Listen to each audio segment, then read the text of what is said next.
Screaming crowd here. Obviously, you're sticking through the rough and tumble world outside court. We're waiting now for the two sides to come out. The judge adjourned for the day, but the two sides waited inside the courtroom. They cleared everybody out, and they're going to have what they call private and confidential meetings with each side.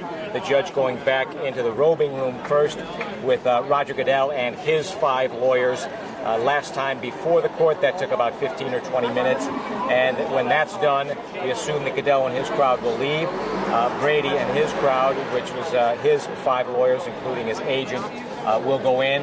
Their meeting with the judge before this lasted about a half hour. And then after that, we would expect to see Brady leaving.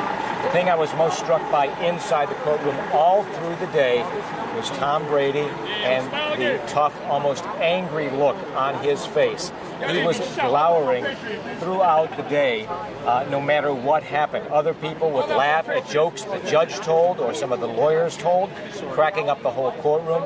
Brady was the one person in the courtroom who would not smile. I saw him crack a little bit of a smile at one time during the long waits while talking with one of his lawyers and with Don Yee next to him. But other than that, Brady kept, some might say, a game face, but there almost seemed to be even a higher level of anger to it.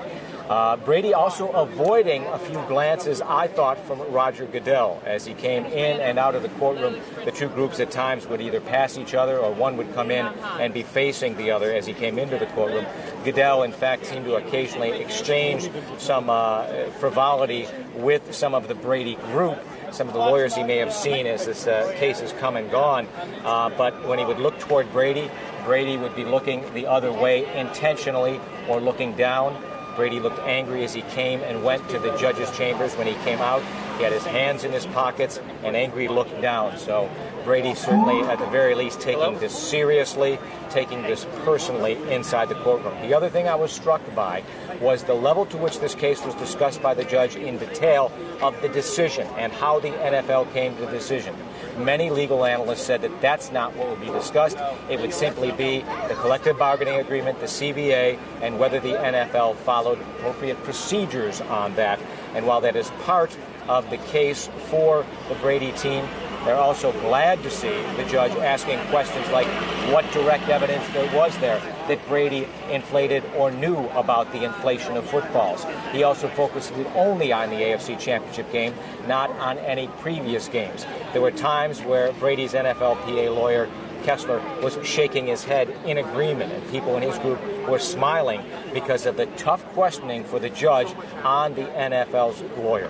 But remember, and the judge cautioned, you should take nothing in his questions or what he says to indicate he's made up his mind on this matter.